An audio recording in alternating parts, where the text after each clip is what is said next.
É um prazer estar aqui, né, com vocês mais uma noite. Já é minha terceira noite em Fortaleza. Queria agradecer à UFC, a Tânia, principalmente, que é quem coordenou, orquestrou toda essa brincadeira aqui.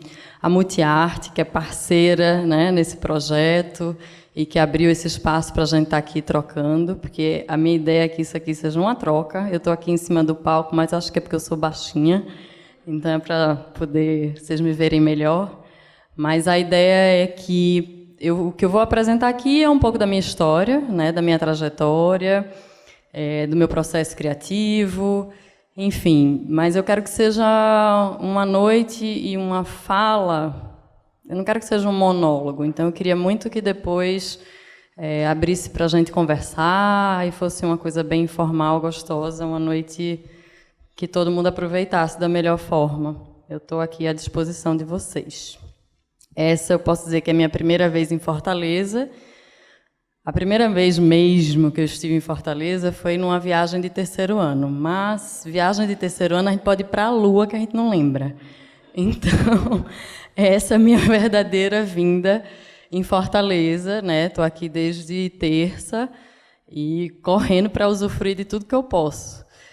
Bom, eu sou Joana Lira, pernambucana. Sou filha de dois arquitetos, né? Eu queria falar um pouquinho aqui da minha criação e de onde eu venho, das minhas influências. Eu sou filha de Carlos Augusto Lira, que é um arquiteto em Recife bem conhecido e colecionador de arte. Aqui eu coloco o livro dele. Lá em casa cada um tem um livro. Todo mundo é gente que faz. E minha mãe, que também é arquiteta, mas é designer têxtil, hoje trabalha mais como designer têxtil, e que eu comecei muito com ela, né, trabalhando com estamparia à mão livre, muito novinha. Eu sempre quis ter, assim, minha premissa na vida era ter independência financeira. Então eu tenho um lado empreendedor, que eu adoro negociar, então eu sou artista que gosta de negociar, que gosta de, né, que sempre vivi disso, sempre tive meu próprio ateliê, nunca trabalhei assim para alguma marca, para algum designer, enfim, fui meio que botando a cara para bater mesmo, né, no mercado e aprendendo e fazendo o meu caminho. E o terceiro pilar dessa tríceps, enfim, essas três pessoas que são meus grandes pilares, né? Parece show da Xuxa, né? Minha mãe, meu pai, mas enfim. E Petrônio Cunha, que foi o segundo marido da minha mãe, que é um artista gráfico incrível, de Olinda, e que eu vi ele trabalhando e manuseando formas completamente diferentes de arte. Então, assim, essa ideia de trabalhar com suportes diferentes, porque o que é que eu acho que é a minha característica como artista? É que eu tenho uma inquietação absurda. Eu odeio fazer a mesma coisa por muito tempo. Então, eu adoro aprender novas técnicas, aprender novas formas, questionar meu trabalho, questionar minha linguagem. E Petrônio, eu via muito isso nele. Eu me formei em design gráfico na Universidade Federal de Pernambuco, em 97. No mesmo ano, eu fiz uma exposição que chamou Bichos Aloprados, que era uma exposição de pintura. E aí ganhei de presente essa cartinha de Ariano Suassuna, que meus amigos dizem, menina, mas nem meu pai escreveu um negócio desse para mim. Que ele fala assim: querida Joana, gostei demais dos bichos realmente aloprados e animais. Você é uma grande aliada, fiel a seu chão, às suas raízes, e ao mesmo tempo tão nova, tão pessoal, com uma arte tão poderosa, que a gente se admira de ser criada no recesso da sua pessoa, tão linda, tão graciosa, tão feminina. Com minha admiração, e mais do que isso, com meu entusiasmo, recebo um beijo bem carinhoso de Ariano Suassuna. Então, assim, por que eu coloco isso aqui? Porque faz parte, óbvio, da minha trajetória, né? Porque acho que... Bom, eu moro 20 anos em São Paulo, meu sotaque é esse. Então, já dá para ver que, realmente, assim, eu não gosto de que me coloquem, você é uma designer que só fala de trabalho, é influenciada só por Pernambuco. Mentira, eu estou há 20 anos em outra cidade, eu sou influenciada por muitas coisas. E não gosto desse lado folclórico, assim, mas tenho muito orgulho da minha cultura e, realmente, assim, a gente que é aqui do Nordeste não tem como se não influenciar. Só sair daqui e ver a cor do céu hoje, parece um recorte, assim, na cidade, né? Porque é uma intensidade de azul que você não vai ver aqui em São Paulo. Então, óbvio que isso influencia na vida. Bom, aqui tem uma parte de amostramento, mas é para dizer que eu também sou isso tudo, né? Eu sou essa pessoa que gosta de ser várias pessoas, eu gosto da brincadeira, do transmutar, do transvestir e do transcender. Então, meu trabalho traz isso. A minha ideia é que meu trabalho traga esse humor, essa brincadeira, essa vivacidade. Então, isso aqui sou eu, assim, no talo, porque sou eu no Carnaval, que é a festa que eu mais amo na vida, e onde eu realmente posso brincar de ser eu na minha essência, sem ficar enquadradinha, preocupada com a roupa ou como que eu vou me comportar socialmente.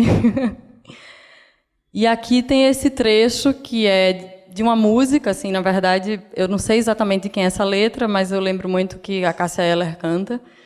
E a gente aqui está falando, né, de um projeto grande, de uma exposição que fala do design por mulheres. E eu acho que a gente, mulher, realmente a gente tem que passar por muitas provações diárias, a gente tem que ficar se afirmando diariamente, porque a gente tem que ser muitas, né? Eu sou mãe de 2 crianças, eu tenho um filho de 12 anos e uma filha de 6 anos. Então, eu sei o que é ter que trabalhar, ter que cuidar dos filhos, ter que organizar tudo.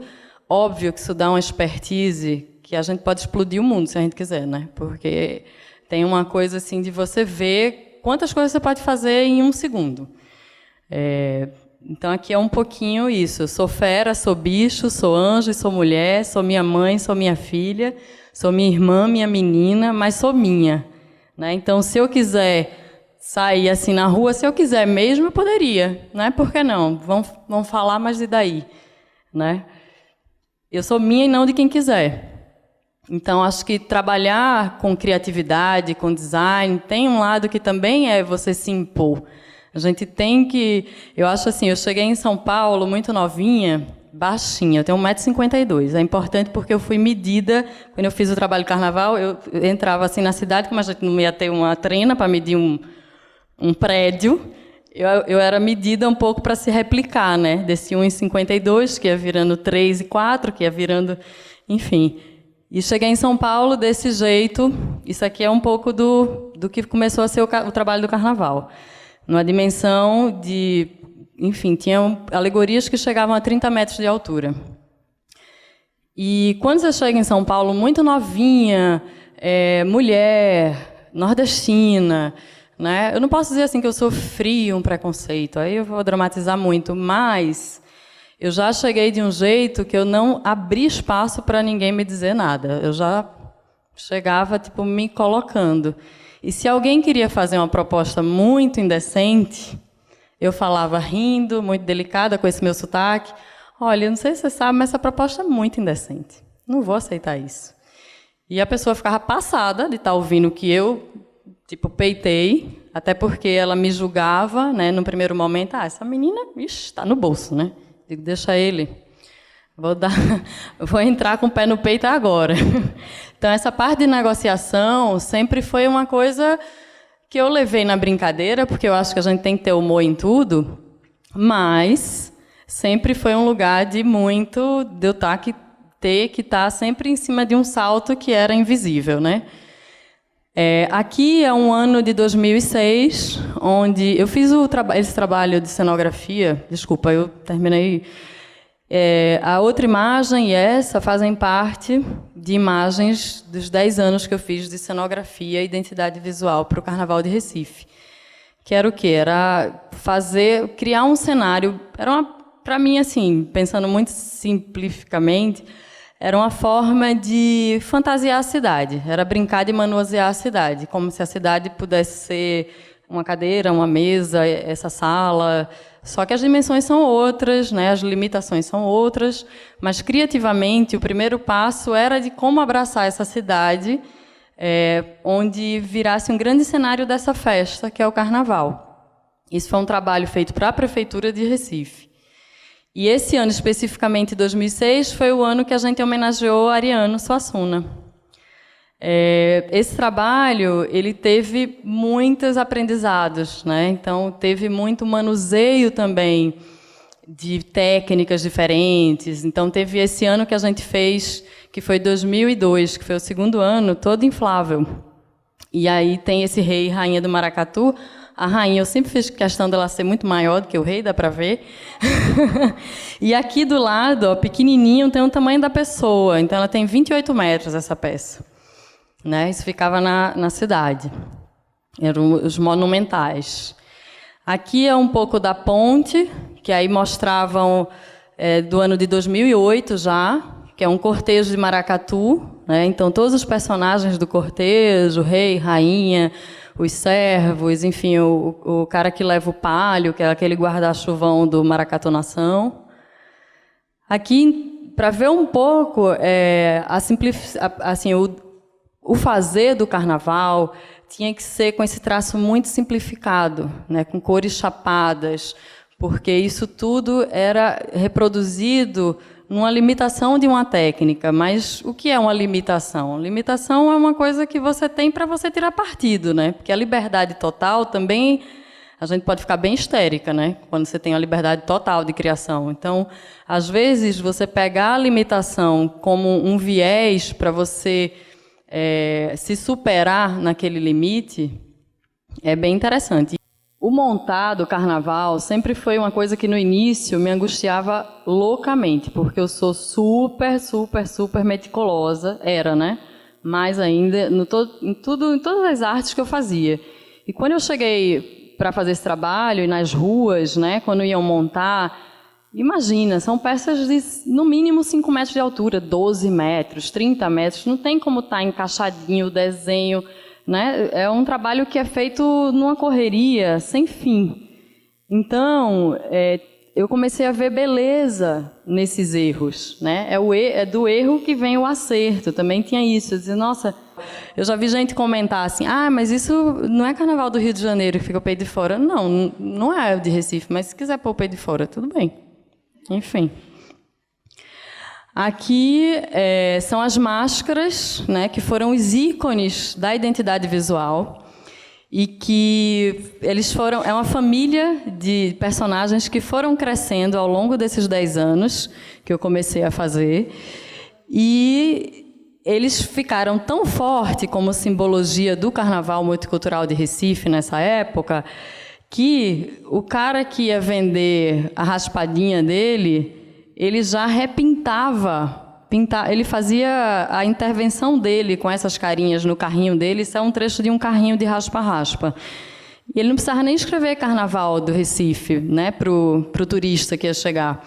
Ele criou essa decoração usando as carinhas, que é quando eu digo, poxa, é quando uma linguagem gráfica é totalmente assimilada pela população, né, quando ela já reproduz aquela identidade. E aí, com esse trabalho e com essa experiência de estar fora de Recife, olhando para Recife com esse trabalho da cenografia, porque eu fui para São Paulo em 99. Em 2001, eu comecei esse trabalho. E aí tinha muito já essa coisa da gente viajar, e acho que com o mundo digital, né, a gente está muito próximo do mundo inteiro, tem muito acesso a tudo. E o mundo fica muito igual, a gente se veste igual, a gente decora a casa igual, ao mundo inteiro claro que tem as especificidades, né? Óbvio, no Vietnã, sei lá, no Nepal, sei lá onde, claro que não é igual aqui. Mas, em geral, nas cidades cosmopolitas, que antigamente não era tão igual, o mundo ficou muito parecido. E eu acredito muito que o universal, hoje em dia, é o que a gente tem de mais particular, de mais diferente. É o que a gente pode trocar com o outro como uma coisa que é nossa. Então, que é isso, são as raízes, né? E eu vejo isso muito pela assimilação que as pessoas têm do meu trabalho, pela procura que eu tenho tido, né, nesses anos todos. Então, tem realmente isso. Esse aqui é o livro Outros Carnavais, que eu lancei em 2008, e que fala um pouco dessa história desse desenho. Ó, tem aqui, em loco. Que fala da história de como esse desenho surgiu, né, na cenografia, como foi essa experiência, enfim. Ele foi indicado para o Prêmio Jabuti na área de design em 2009. Isso aqui, eu estava com essa exposição de 300 metros quadrados, ocupando toda a parte de baixo ali do Tomi, com essa exposição que fala sobre esse trabalho do carnaval, que chama Quando a Vida é uma Euforia. É uma exposição que traz muito esse lado emocional. Ele conta um pouco da história desse carnaval. Eu estou levando essa exposição para Recife, janeiro do ano que vem. Quem tiver a oportunidade de ir, vai ficar acho que de janeiro a março também. E depois quero trazer para cá, hein, minha gente? Vamos fazer uma ciranda para conseguir isso.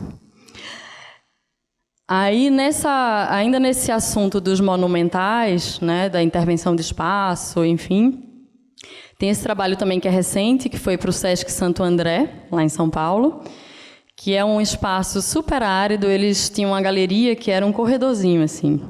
E aí eu participei de uma entrevista no canal de TV Arte 1, e aí a diretora desse museu viu e me ligou: Joana, eu vi umas peças suas no ateliê, você não quer fazer uma exposição aqui na galeria? Aí, quando eu fui ver a galeria, era um corredor, mas num espaço, num pé direito tão grande, um lugar tão branco. E o que ela queria que eu pusesse eram pequenas obras que ela tinha visto nessa gravação que tinham feito no meu ateliê. Eu disse: olha, posso fazer outra proposta? Porque eu estou achando que esse espaço está pedindo uma coisa maior. E aí, no fim, eu fiz um site específico para lá, que ocupava essa galeria toda, que, na verdade, eu terminei usando... Como eles têm essa parede curva lá no Sesc, tem várias visões dessa galeria, que é aquele corredor ali. Eles têm uns suportes, então é como se eles criassem paredes para receber as obras de arte. Eu digo, então, eu vou usar esses suportes como parte já da minha peça. E eu criei essa obra que chama Quando Tudo Explode. E era uma obra que não era inicialmente para ser interativa, como virou, que as pessoas passaram a entrar dentro da obra. Enfim, esse mundo de selfie, de fotografia, virou uma loucura. E a curadoria desse projeto é de um cearense, que é um amigão meu, que chama Diego Matos. Então, inclusive, foi dele a ideia da gente mostrar um pouquinho do processo numa vitrine. Aqui tem um pedacinho do texto curatorial dele. E aí, porque tudo começou com recorte de papel, né? Pequeno. Porque tudo a gente começa rabiscando no que a gente manuseia, né? E daí, disso, ele pôs um pouquinho da minha trajetória toda com essa brincadeira do recorte, até a gente voltar para esses grandes recortes, né? Que é isso, são peças que explodem para frente, são 3 camadas, ó. Vocês podem ver, tem essa camada desse verde, tem o vermelho e tem o azul lá atrás. Tinham corredores, assim, que as crianças, então, surtavam, entravam dentro disso, pareciam... Então, essa ideia do monumental, da alegoria, da brincadeira de convidar o visitante, a pessoa para estar dentro da obra de arte, de intervir no espaço, de trazer uma cor, né, uma alegria para esse espaço, para mim me preencheu muito fazer esse trabalho. E coincidiu que aí tem tudo a ver com a minha vida particular. Eu estava me separando, né, do meu segundo marido. Segundo marido é ótimo, né? Aquela que só... Mas de um casamento de muitos anos, enfim, e estava muito nessa pegada de me rever, de rever, de sair, porque esse trabalho, vou ficar meio histérico nisso, né? Ficar indo e voltando, mas ele fala muito das quebras de padrões, né? Porque tinha muito isso, mas Joana, um casamento de 15 anos, vocês nunca nem brigaram, 2 filhos. Eu digo, pois é, mas eu tenho 41, não estou feliz. E aí, faz como? Que a pessoa não está feliz assim. Adoro meu ex-marido, a gente é super amigo, Mas essa coisa do padrão, de você ter que ficar numa coisa porque tem que ficar, porque socialmente tem que ficar. Enfim, isso para pensar um tema, né? Porque são tantos padrões, tantas caixinhas que a gente cria para a gente. Então, esse trabalho também tem esse lado bem pessoal.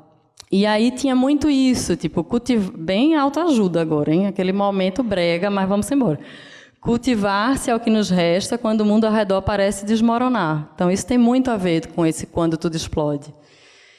E aí, nessa brincadeira ainda do monumental, aí vem um trabalho mais antigo, de 2010, que foi um trabalho que eu fiz para os parques estaduais de São Paulo. Eram 7 parques, aqui eu só estou mostrando um, que era para a área de visitantes. Então, quando você vai visitar uma caverna, era tudo área de Mata Atlântica, e aí quando você vai visitar uma caverna ou vai visitar o parque, antes de você fazer a trilha, você entra nesses lugares para entender o que é bioma, o que é...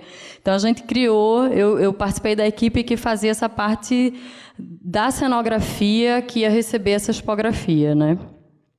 Aqui é um trabalho que teve um alcance maior, que foi um trabalho que eu fiz para a ONU, que é esse mapa moradia, que aí foi a relatora internacional de direito à moradia, Raquel Ronick, que é uma urbanista lá da FAO de São Paulo, que me convidou para fazer esse trabalho, que era para justamente a gente criar uma comunicação em 5 línguas que abraçasse essa ideia do direito à moradia no mundo, né? E ela, como relatora, para ela pegar justamente os problemas das pessoas em relação a esse tema. Ela disse, Joana, queria que você fizesse uma arte colorida, cheia de vida, porque é tão difícil, né? É um tema tão delicado, esse direito à moradia. O que é moradia, né? Porque moradia não é uma casa, só, é tão amplo assim, e são pessoas no mundo todo, porque a ONU responde para o mundo todo, né?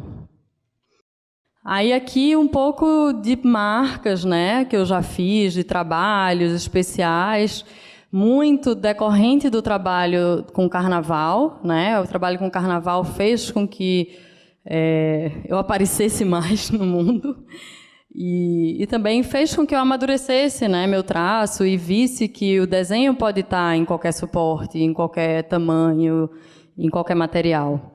Então, aqui tem para a Antártica, né, Ambev, Clube Social e para a Consul. Esse trabalho da Consul, ele vem desse outro daqui. O pessoal da Multibras me convidou para pintar à mão essas 2 portas de geladeira para o Instituto Consulado da Mulher, que é um projeto que eles têm, e isso é de 2005, né, já é bem antiguinho.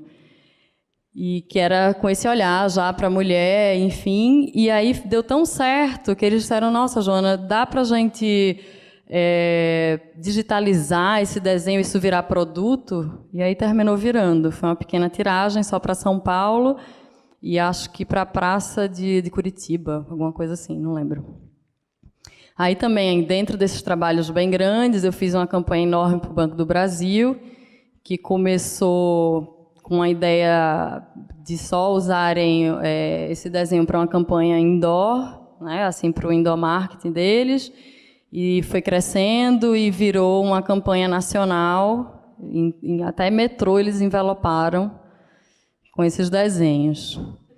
E aí, indo para essa parte da brasilidade e tudo mais, eu fiz também, tenho parceria com a Frutos da Amazônia, que é uma marca de Belém, de biscoitos e doces e salgados também, lá em São Paulo, que é de uma paraense, mas nasce lá em São Paulo. E aqui são lendas da Amazônia, né? Então, a Iara, é porque não aparece, mas tem Curupira, tem o Boto.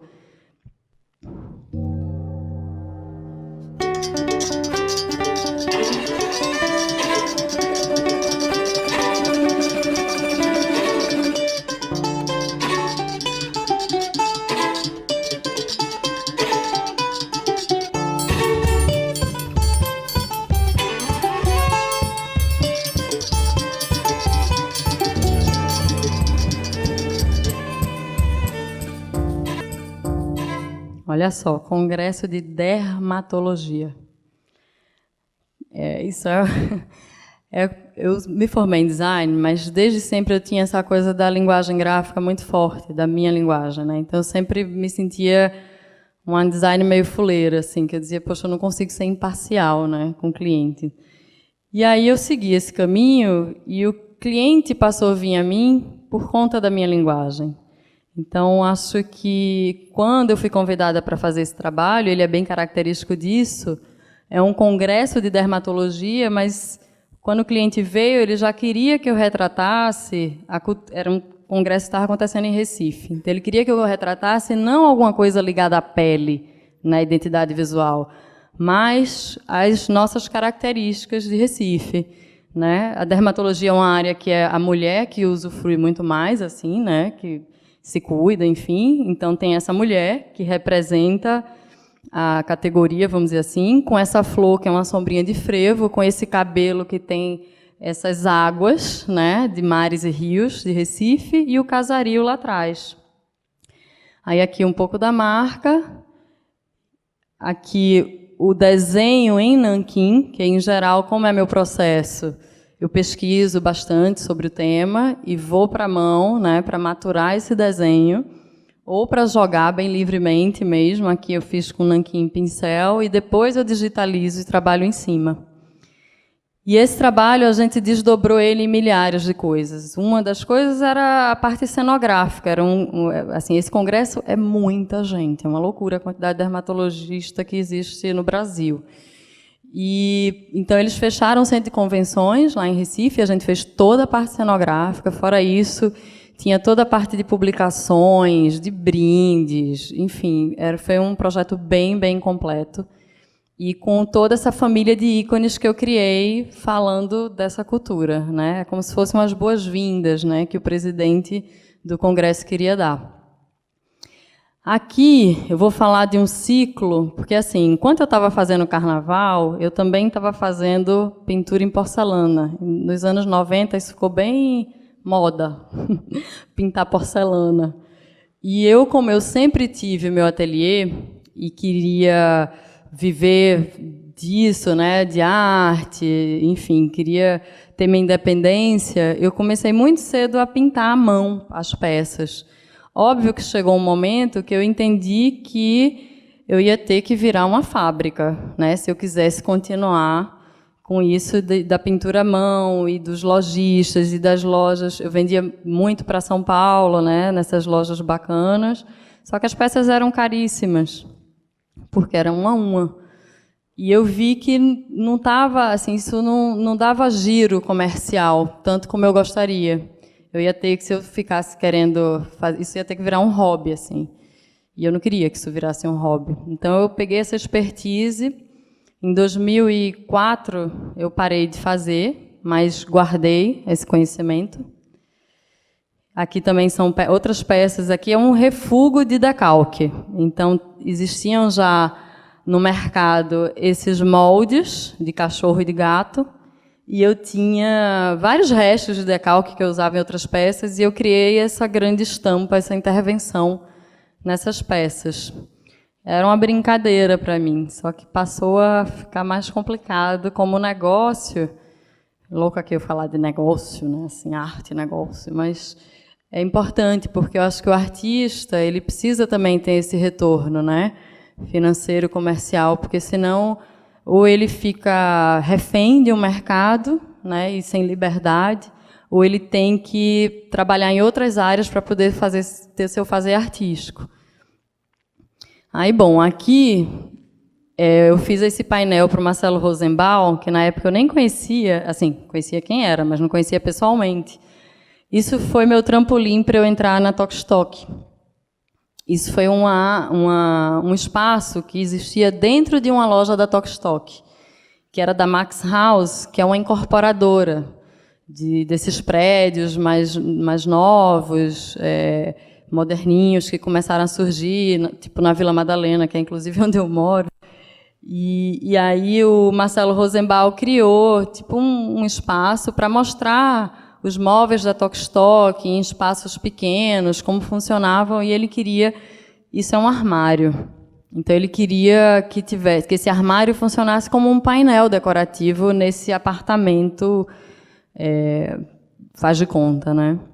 E aí, nisso, o pessoal da Tokstok conheceu o meu trabalho E aí foi um primeiro passo, tudo foi feito assim, com muita passo a passo, né? Então, eles foram no meu ateliê, isso foi 2009, né? Então, 2011 eu fiz uma sacola para eles, aí depois fiz uma linha infantil, e aí depois eles me chamaram para fazer uma palestra, porque a Adélia Borges, que é curadora, enfim, super conhecedora dessa área de design, não ia poder comparecer e eles queriam alguém que falasse de design de superfície.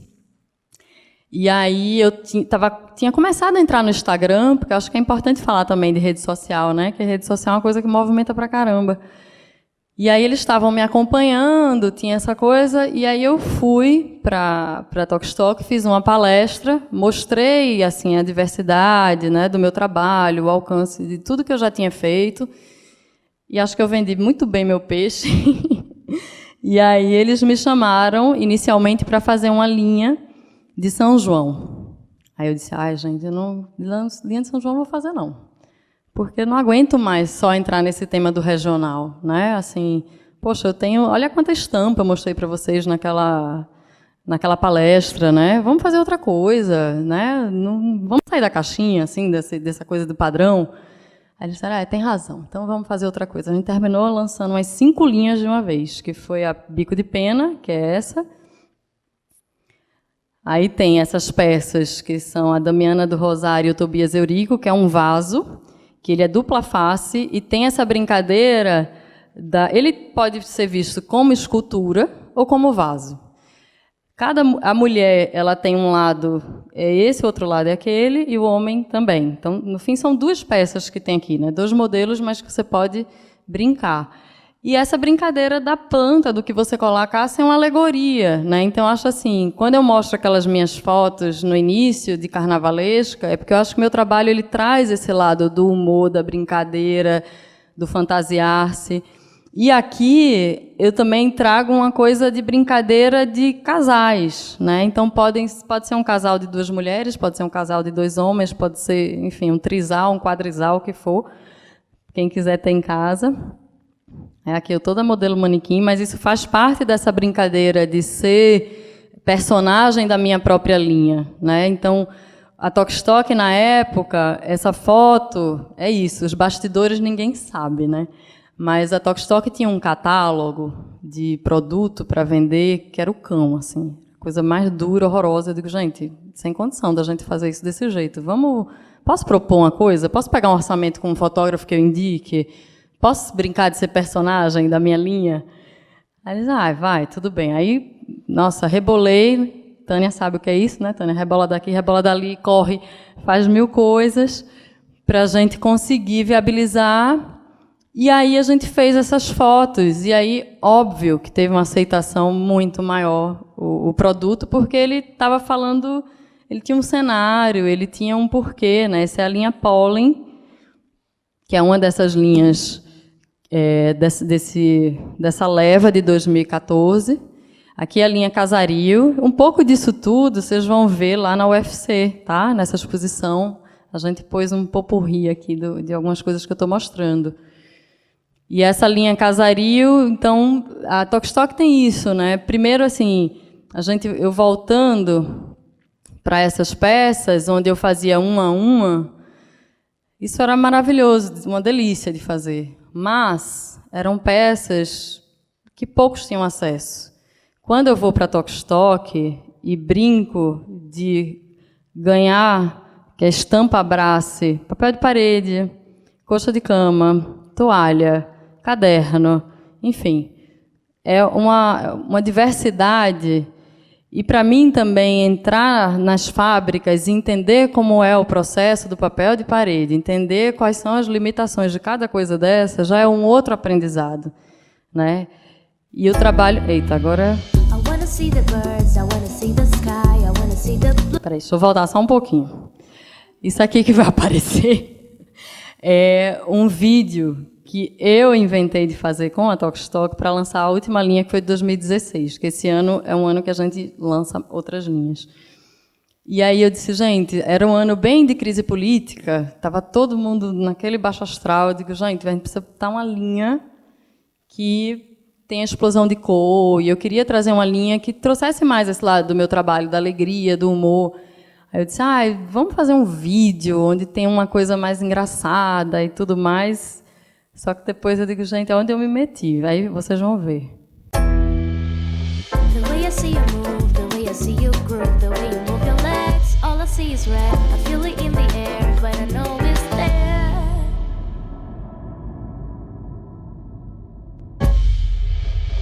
I wanna see the birds, I wanna see the sky, I wanna see the blue.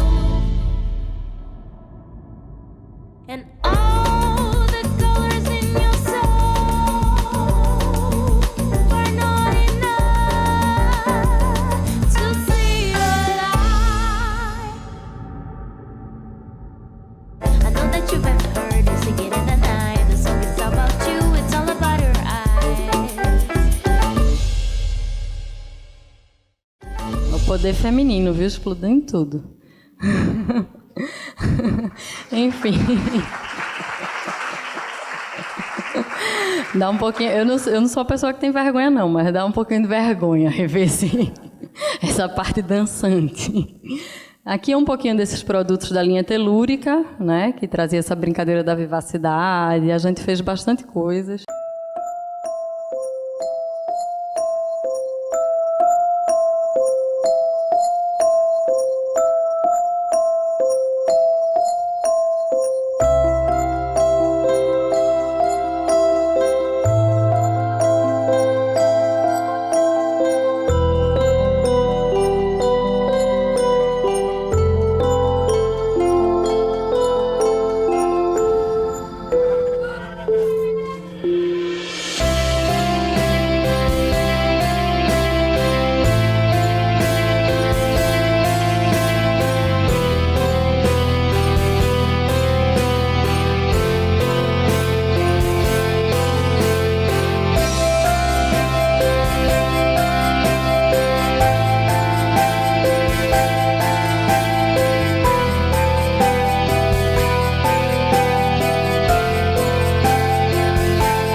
Aqui um pouquinho da parceria com a L'Occitane.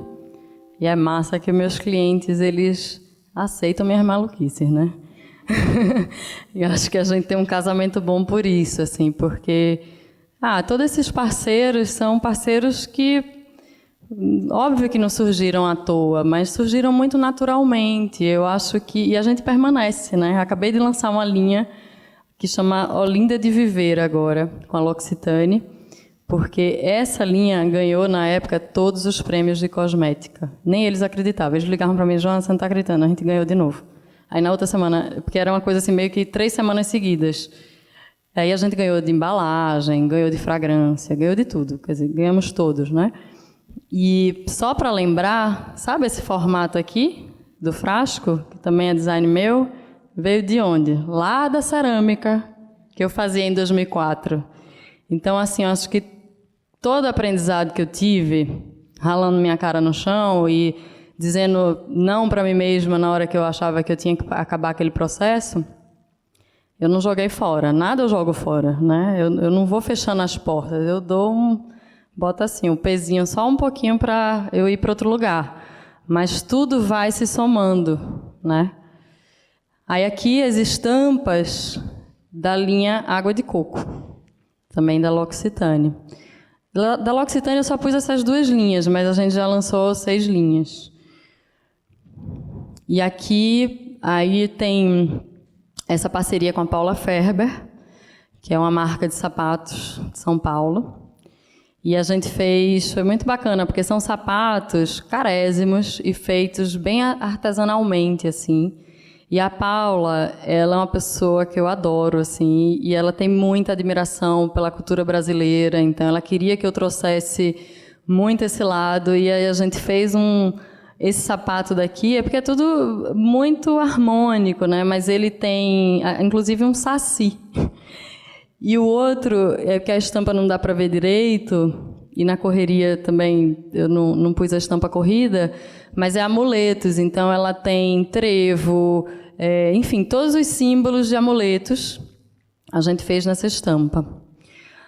Aí aqui tem um pouquinho do processo criativo, aqui meu caderninho, né? Primeiro eu desenho na mão, nem tudo, quando o prazo é muito corrido eu desenho direto na tableta e digitalizo.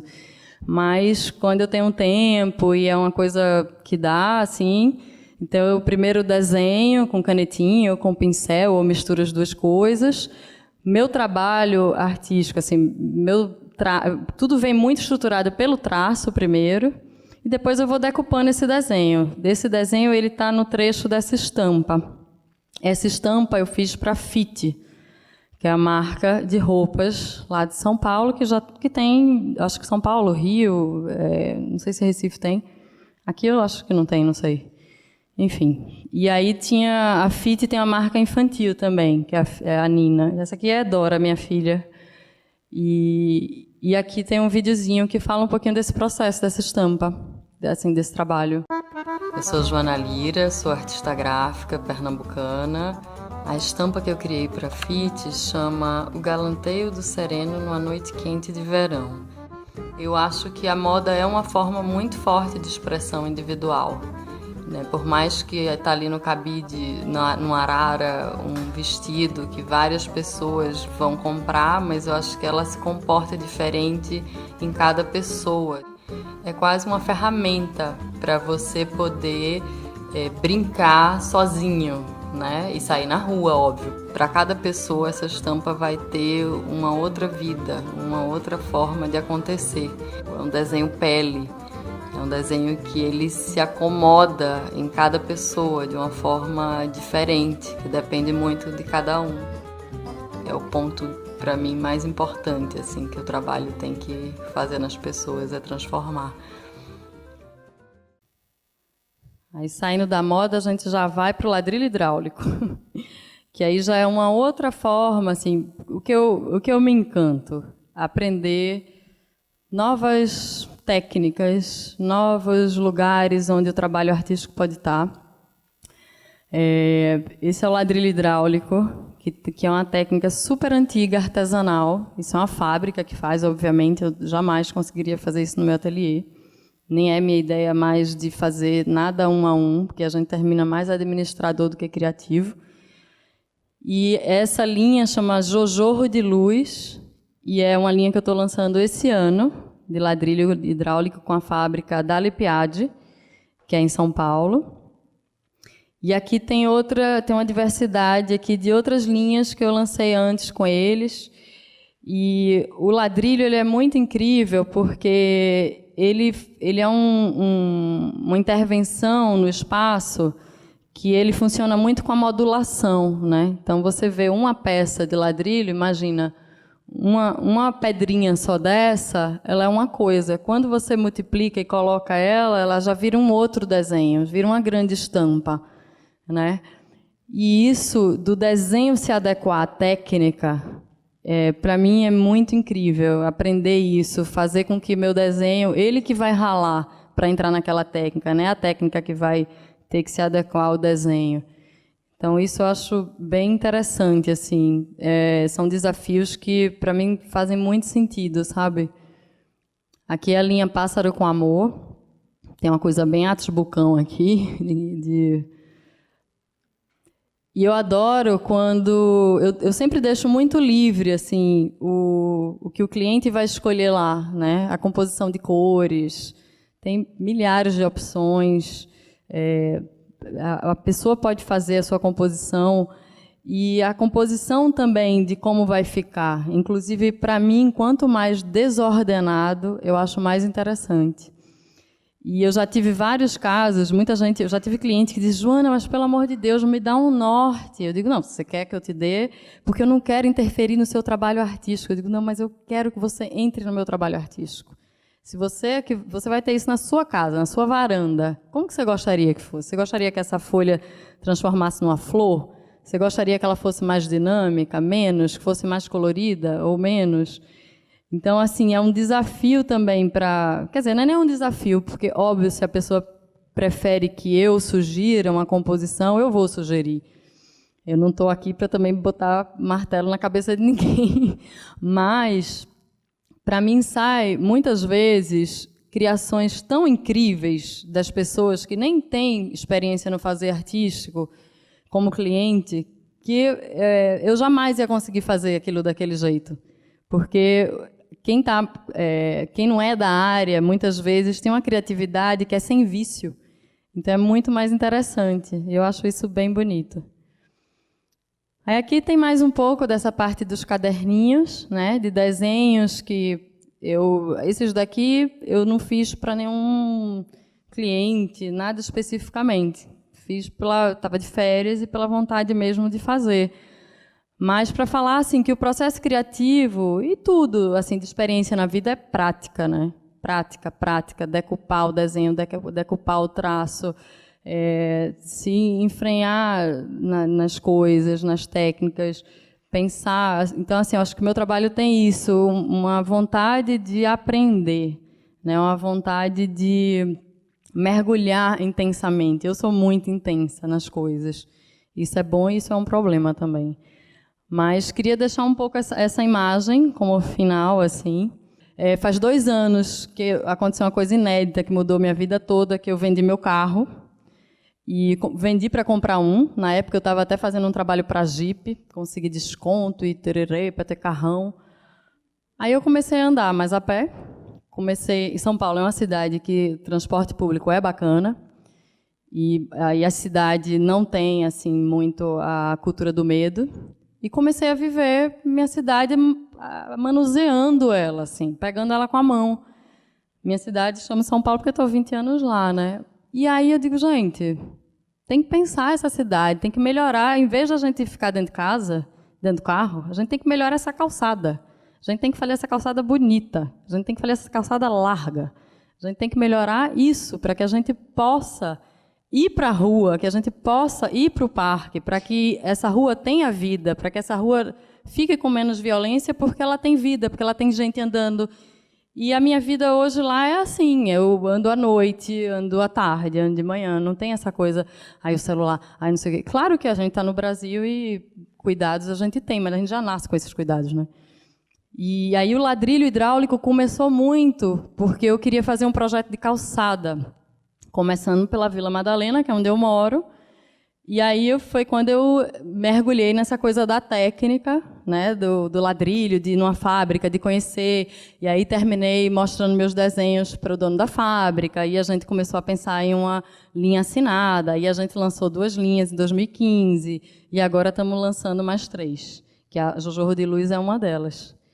E aí, gente, queria falar que a síntese para mim, né, do que é trabalhar com criação, e o que é que me move, né? A força de uma criação e o que ela pode transformar na vida das pessoas é o que me move. Que é isso, é fazer um trabalho que eu possa, de alguma forma, melhorar, né? Que eu possa, de alguma forma, emocionar, que eu possa, de alguma forma, questionar, fazer com que o outro... A minha ideia sempre, assim, e cada vez mais... é que o meu trabalho seja quase como um abraço para a pessoa, né? A minha tentativa, pelo menos, assim, porque durante um tempo assim, quando eu fui um pouquinho antes de fazer 40 anos, eu fiquei, puxa, por que eu não fui fazer, sei lá, medicina, fazer uma coisa que fosse mais útil, né? Mas no fim, aí você faz, aí eu fui fazer coaching, aí você vê que você fez coisa pra caramba. E que, na verdade, seu trabalho, sim, tem portas que podem melhorar, né, a vida das pessoas. Tem lugar que pode... Bom, eu sou bem emocional, bem autoajuda, assim, né? E aí queria agradecer vocês, né, por estarem aqui, pela essa oportunidade, Vitor. E queria abrir também, queria que vocês se sentissem à vontade para a gente criar agora uma conversa. Quem tiver dúvida, ou quiser dar uma opinião, ou quiser falar com o coleguinha do lado, sei lá, eu estou aberta aqui para trocar com vocês todos. Pois é, essa logomarca essa tatuagem, né? Ela é simplesmente assim, eu casei muito novinha, né? Com 21 anos. Eu justamente fui parar em São Paulo porque casei com um fotógrafo, foi chamado para trabalhar na revista Terra, que era o sonho dele, que é viajar para o mundo todo. E aí, quando eu me separei, eu disse, caramba, nunca fiz uma tatuagem, sempre quis fazer, e eu tenho toda essa coisa emotiva, não sei o que, eu disse, vou tatuar um coração. Aí fiz eu tenho um outro coraçãozinho aqui. Aí eu fiz esse. E logo depois, porque a tatuagem tem isso, né? Ainda bem que eu me segurei, só fiz 2, mas senão você começa, nunca mais acaba. E aí, quando eu fiz essa tatuagem, que era de frente, era mais visível, as pessoas falavam assim, nossa, o que é isso? É um coração? Eu dizia, não, mas não é um coração, é um homenzinho, assim, é uma flor, é uma borboleta. Eu disse, gente, esse símbolo, ele está bem forte, assim. Eu desenhei ele sem nenhuma pretensão dele ser nada. Aí eu estava fazendo meu primeiro site, em 2003, e eu disse, quer saber, eu vou linkar o que era a minha marca, com esse coração. E aí ficou, e aí foi muito legal, porque muitas vezes eu assino só com ele, né? Eu não ponho o meu nome. Então, ele virou um símbolozinho, assim como o Brenan tem a marcazinha dele de Oxóssi, assim, né? Tem vários artistas que têm só para dizer ali que aquilo tem essa assinatura. Então, foi um pouco essa história, assim, bem simples, né? Nada de outro mundo, né? Que... Você chama por alguma referência associada ao trabalho? Se tem algum produto que eu não me sentiria bem? Tem vários. Vários que eu já não fiz. Você não quer que eu fale, né? Não, mas tem, né? Porque eu acho que, assim, antes de tudo, você tem seu valor e sua ética, né? Eu acredito, eu tenho minhas crenças, enfim, eu acho que mesmo que seja um trabalho... Eu tive, sei lá, uns 2 anos atrás, uma proposta de trabalho, tinha acabado de me separar e estava reformando minha casa inteira. Porque eu tenho esses ciricuticos, a cada 2 anos eu reformo tudo. E não contente em reformar só a casa, eu reformo a casa e o ateliê ao mesmo tempo. E eu tinha feito uma reforma assim, de mudar piso, móveis, tudo, mudar a cara, assim, mudar a vida. Quando tudo explode, né? E aí, que é bem aquele trabalho, que eu tenho muito carinho por ele. E aí eu tive uma proposta, enfim, de um trabalho que pagaria meu ano inteiro, eu podia ficar assim, viajando. E eu disse, mas foi engraçado, porque assim, eu nem tive dúvida. Eu disse, não vou fazer de jeito nenhum. Não faço, prefiro ralar aqui, pagar minhas coisas. Eu sou a rainha da planilha, né? Porque é isso, quando você também tem seu próprio ateliê e vive disso, você tem que ser muito organizado, né? Então, eu sou super Caxias, toda certinha. E, enfim, preferi não me comprometer com o meu juízo mais para frente, sabe? Ivana, quando você falou das obras grandes, você falou sobre a limitação. Queria que você repetisse que você falou que as limitações podiam... Eu vou repetir. Tem muita coisa, gente, que eu queria... Óbvio que eu vou para casa e vou dizer, não falei isso, não falei aquilo, não falei aquilo. Porque, assim, no Carnaval, né, com esse início das obras grandes, o que aconteceu? Quando a gente começou a fazer isso em Recife, não existia essa coisa de plotagem, de grandes impressões, com todas as cores do mundo, né?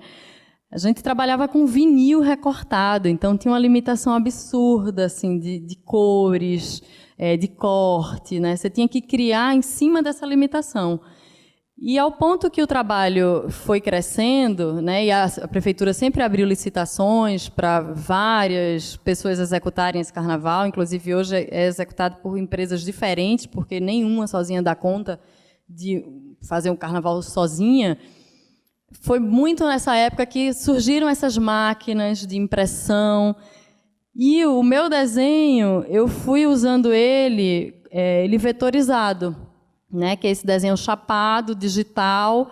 E o vetorizado, para quem conhece, é um tipo de desenho que você pode crescer o quanto você quiser, né? Não é um desenho que tem textura, ele é essa coisa chapada. Então, o desenho, o que eu fui criando, ele se comportava muito bem para essa técnica que foi surgindo e que a gente foi maturando a técnica.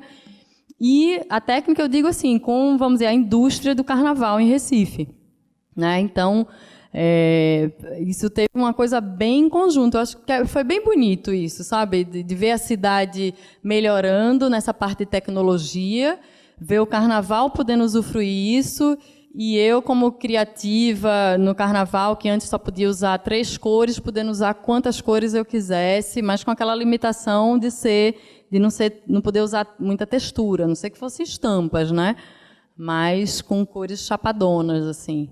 E óbvio que para esse tamanho, né, essa dimensão monumental, também não adianta você criar uma arte com muito ruído, porque você está falando de uma arte para uma cidade que tem fio, que tem prédio, que tem árvore, que já tem o ruído, quer dizer, o ruído não, a característica dela, né, natural. E aí você vir com a arte que, assim, eu acho que é uma arte que precisava ser sintética mesmo, né, no desenho, né, precisava ser forte. Tu, fala. Boa noite, querido. Você mostrou no seu portfólio o trabalho de ilustração como a campanha para o Banco do Brasil, e tem vários trabalhos, né, que caracterizam o design. Eu queria perguntar para ti onde é que está essa diferenciação de processo e da sua percepção quando você se vê como Joana ilustradora e como Joana designer. Uma pergunta fácil? Olha, essa pergunta é bem difícil, porque essas áreas, eu já tive muita crise com isso, viu?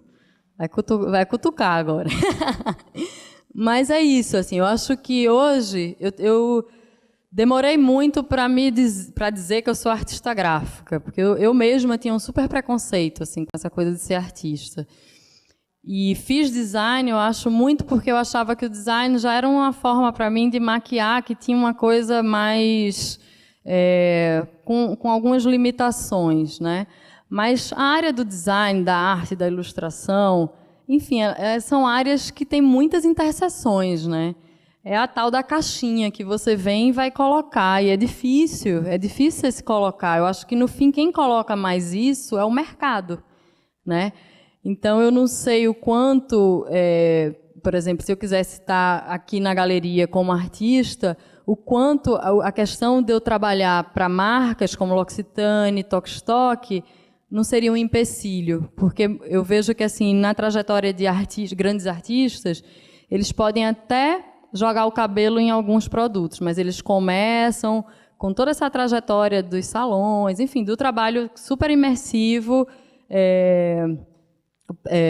artístico, né? Só que eu tinha um porém que, assim, eu queria ser independente, eu queria viver disso, não queria ter outro trabalho, enfim, eu precisava de dinheiro, precisava de giro, então eu ia fazendo. Na ilustração, era isso. Enquanto você fala, qual a diferença? Mas, ao mesmo tempo, na minha mesa de trabalho, tinha trabalhos de ilustrações, trabalhos de design, trabalho de arte, tudo ao mesmo tempo. Então, assim, uma ilustração pode ser vista como arte, né?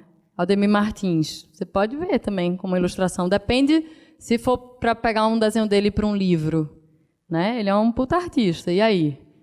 Como é que fica? Então, assim, é difícil. Eu acho que é mais o mercado que diz, isso é uma ilustração. Claro que o design tem um serviço, né? O design ajuda a comunicar uma coisa. E aí tem um lado artístico também dentro daquele design. Mas eu acho que entre arte, design e ilustrações tem lugares que são difíceis de definir. Eu estou aberta para fazer tudo, assim, e quero estar cada vez mais. É tudo que eu acredito também, né? Mas eu entendo que são áreas afins, mas difíceis da gente encaixotar, muitas vezes. Algumas vezes mais fácil. Respondi ou não? Enrolei pra caramba, né?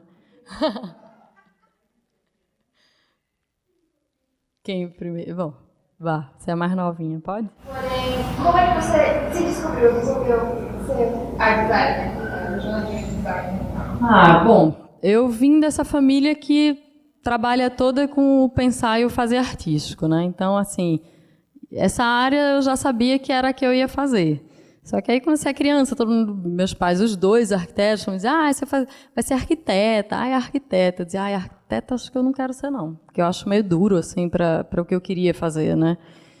E aí eu disse, poxa, eu vou fazer design, que eu acho que é um lugar que, mercado de trabalho, e eu tinha esse preconceito mesmo, assim, porque eu disse, poxa, eu quero sair de casa com 18 anos, eu quero, sabe, ter minha vida. E aí eu entrei para o design muito nesse sentido, só que quando eu entrei para o design, eu já fui trabalhar no ateliê da minha mãe de pintura de estamparia à mão. Então, a estamparia à mão, você aprende a técnica de rapó, você faz a pintura pensando em padrão, pensando em produto, mas ela tem um fazer muito artesanal, né? Você mexe com tinta, você tem essa área bem livre, assim. E aí eu fui me encantando, e eu entrei na faculdade bem numa época que o laboratório dos computadores e toda essa parte estava chegando ainda. Então, os primeiros trabalhos a gente fazia tudo muito manualmente, e eu tinha um encanto por isso. E eu demorei para entrar nesse mundo digital, e foi o trabalho do carnaval que puxou meus cabelos e disse, minha filha, agora que você vai ter que aprender isso e vai ter que fazer, porque não tem como fazer nada manual, com textura, e porque justamente a técnica pede que seja um desenho digital. Para poder crescer com 30 metros, 10 metros, 5 metros. E aí eu fui fazendo. Apesar de ter muitos questionamentos na vida, nessa coisa da ilustração, do design, da arte, eu nunca deixei de fazer coisas, né? Eu questionava, ficava lá, nossa, meus neurônios assim batendo, mas fazia para experimentar, né? E aí fui debandando um pouco do design. Eu fui vendo que eu dizia, puxa, ter que seguir exatamente um briefing, numa coisa que não tem uma linguagem nada a ver comigo. Então, eu preferi fazer outras opções, ir para outros caminhos, e aí tá nesse lugar que aí agora as marcas me pedem o que eu já tenho, né? E agora, meu maior desafio, que é bem difícil, porque é muito difícil você criar uma linguagem, né, gráfica, assim, ser reconhecido e dizer, até as filhas, é muito engraçado, as amigas de Dora, de 6 anos, entram lá em casa, isso aqui foi você que fez, né? Esse também, né? Assim, eu não preciso nem falar, porque elas próprias, desse tamanho, identificam, né? Mas o problema é que quando você cria uma linguagem gráfica muito forte, você cria um lugar de vício, de você não se... Como é que você vai se renovar dentro dessa linguagem tão forte? Então, hoje, o meu maior desafio é tentar me desconstruir, tentar fugir um pouco dessa linguagem, né? Porque senão você fica como se fosse um carimbo, né? Vira um padrão, justamente, né? Vira uma fórmula. Aí a criatividade já não existe mais, né? E eu acho que o artista ele tem que ter essa inquietação para justamente estar em busca de se superar, enfim. Fala. É uma pergunta que vai num âmbito muito parecido, mas talvez um nível mais particular. Existe essa questão do embate entre design e arte, no caso da ilustração. E aí eu tenho curiosidade, já que tem esse estilo muito definido, e com certeza já passou por esse estilo de ilustração ou não? Nem sei. Tão difícil, né, a gente se descolar do próprio trabalho para analisar, mas eu acho que eu tive desenhos bem tosquinhos já, assim, e outros mais... Mas fala. A minha pergunta é mais em relação à tua trajetória acadêmica. Já que fez design, você já se sentiu incomodada, porque o design tem que ser coisa de se adaptar ao campo do cliente. Então, muitas vezes uma ilustração não cabe. Para mim, é a mais forte. Então, como tu lidou com isso nessa época que eu estava se inventando para esse mar? Acho que foi justamente quando eu vi que não era só isso que eu queria fazer. Porque eu me senti, assim, uma hora tolhida, assim, no design, né? Eu digo, isso aqui não é o que eu gosto de fazer. Assim, não vou fazer. Acho que tem outras coisas que eu posso trabalhar e conhecer que podem ser um lugar de conhecimento e de sustento, enfim. Eu acho que o design tem um lugar que é pode ser bem livre, mas tem um lugar assim que, por isso que eu brinco assim que eu sou uma designer fuleira, né? Porque eu não consigo, nunca consegui ser imparcial, né? Fazer uma marca que de alguma forma eu não imprima ali uma coisa muito minha, assim. Nem me dá tesão de fazer. Claro que assim todo trabalho tem um desafio próprio, né? E que eu fico sempre nessa busca da minha desconstrução de linguagem. Mas eu também precisa ser um trabalho que ele me deixe livre para eu permear o que eu achar que dá para ser, sabe? Então, eu concordo, assim, é difícil. Sim, teve trabalhos que eu preferi não pegar, não que todos eu achasse que precisasse da ilustração, mas as últimas identidades visuais que eu fiz, todas tinham muito a base no desenho, na ilustração, e eu penso identidade visual muito como uma família de desenhos, inclusive. Eu nunca penso uma marca só como um selo, sabe? Eu fiquei muito curioso quando você falou sobre sua experiência nos coletivos. E daí eu queria saber um pouco mais como foi isso, como você encontrou esses coletivos, como você começou a pensar para esses espaços, que é o espaço público. Boa, boa. Então, o primeiro coletivo que eu participei foi um coletivo que era para repensar um parque, que era o Parque das Corujas, que inclusive é bem pertinho da minha casa, e era um parque meio abandonado, assim. Só que foi engraçado, porque a gente começou criando, foi bem meu início até no Instagram, e aí você vê quando a coisa sai do nosso controle, né? Porque é isso, o mundo digital a gente não sabe para onde vai, né? É um mundo aberto.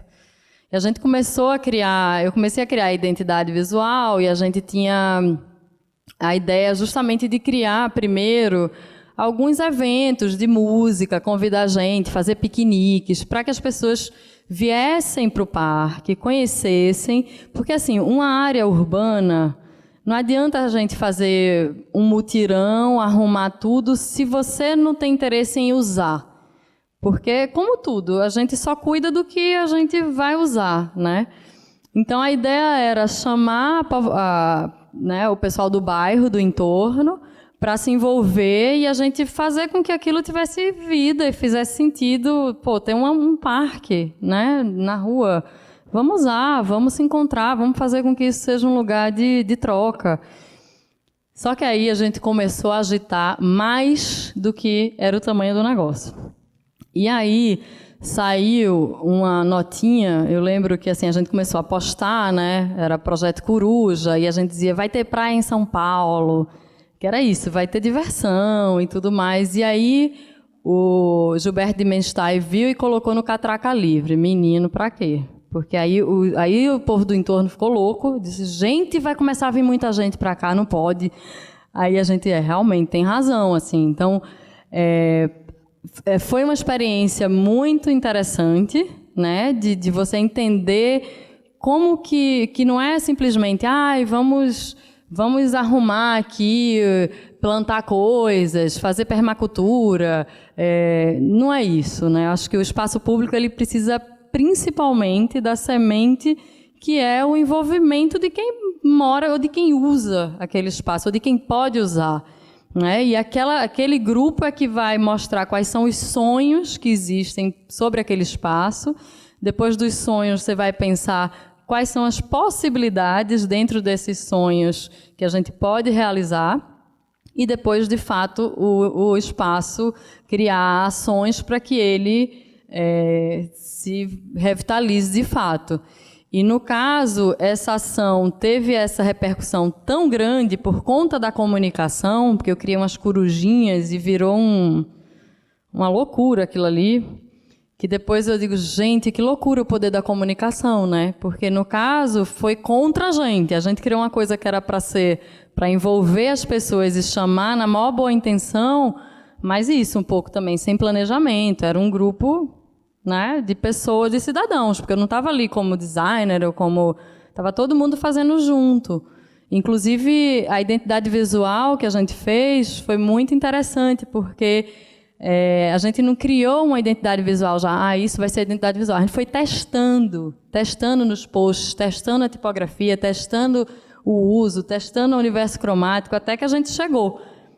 Então, eu brinco que foi assim, uma criação humanizada, né? Que a gente foi manuseando, foi bem orgânico, isso foi bem interessante, mas que depois foi um projeto que morreu, porque os próprios vizinhos do entorno ficaram apavorados, com medo que esse parque fizesse tanto sucesso que ia ser uma tuia de gente lá no bairro, e aí o parque está do mesmo jeito. E aí teve esse outro projeto na calçada, que também a gente pensou essa parte de calçada, de estudos para largar, enfim. Mas que aí também tinha que passar, tinha uma coisa muito burocrática, porque aí já entrava a subprefeitura, enfim, também não foi para frente. Agora, teve uma experiência muito interessante de uma praça junto do meu ateliê, que aí realmente teve um mutirão e ela era uma praça que estava completamente morta, assim, parecia um lixão. E foram 140 pessoas, assim, sei lá, desde aqui tem GVT? Não, marca de... Então, até a dona da GVT varrendo o chão, assim. O povo, ninguém acreditava, assim, era todo mundo, cada um fazendo uma coisa. Um plantava, outro pintava não sei o quê. E a GVT que tinha patrocinado um pouco, assim, mas todo mundo, os funcionários. E a gente fazia umas rodas de conversa, e o povo chorava, assim, caramba, isso mudou minha vida, nunca pensei que eu ia, sabe, trabalhar em grupo e me envolver com a praça. Então, isso realmente são coisas... eu acho que a gente tem que pensar, né? Acho que o design também tem que pensar isso, o artista também tem que pensar isso, porque senão a gente fica muito egolombra só, e nesse mundo de consumo, só consumo, daqui a pouco o mundo se acaba, né? A gente tem que pensar nisso também, assim. E essa cultura, eu falei da coisa do carro, realmente, assim, foi uma coisa teoricamente simples deixar de ter carro, mas não é simples. Eu imagino que quem tem carro nunca acha que vai ser simples deixar de ter carro. Mas vou dizer que mudou minha vida de um jeito, que era isso. Na época eu estava fazendo esse trabalho para a Jeep, e o diretor da Jeep, ele fazia assim, mas o carro da liberdade. Eu digo, moça, você não sabe a liberdade que eu estou tendo de não ter que pensar que eu tenho que estacionar, de ter que pagar um IPVA, de ter que ter medo de ir para o carro se eu estou numa festa, de ter que dirigir se eu bebi, se eu não bebi. Ele fazia, é mesmo, né? Eu digo, Digo, mudou, meu filho, o mundo mudou. Esse conceito de liberdade não é mais esse. Você procure saber. Eu acho que bote a Jeep para... E ele disse, não, a Jeep realmente está fazendo um monte de pesquisa, porque realmente o futuro, essa coisa de tendência, eu digo, tá por aí. Alguém mais? Olhe. A gente fez um trabalho, junto com a editora Abril, sobre... A gente fez um mapeamento do mundo, mostrando de como o mundo fica colorido a partir de que se aproxima da linha do Equador. E vai ficando cinza à medida que ele vai se distanciando, e da mesma forma a gente é mais doce, mais salgado. Aí tinha umas meninas de Recife que levaram coisas, uns suquinhos lá, e o pessoal do Boticário ficou sem entender isso, essa discussão. E aí eu pedi para ela fazer um levantamento sobre quanto de batom mais colorido, ou os perfumes de maior intensidade vendiam para o Nordeste e para o Sudeste. Eles não tinham esse número na discussão. Assim, e aí eu tinha levado o teu material e mostrando o poder do colorido, e depois isso virou uma discussão. Então, esse teu trabalho eu já venho te seguindo há muito tempo. Já tem doutorado. Não, eu de admiração, né? De admiração. E acho legal também porque lá em Recife eu acompanhei de como o pernambucano ele é colorido o tempo todo, e principalmente no carnaval é quase uma instalação, né? E quando tu fez aquele trabalho de realmente dar uma cor na cidade, parecia que as pessoas se continuavam ali, né? Porque a gente via isso no Galo da Madrugada, via nas roupas não, naqueles que andam com...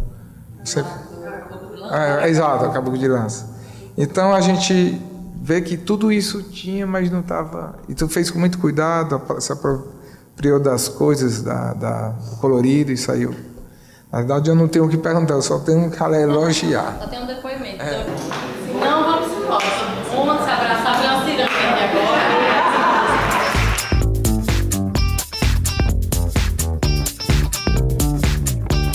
Para mim é um prazer estar aqui em Fortaleza. Posso falar que é minha primeira vez aqui.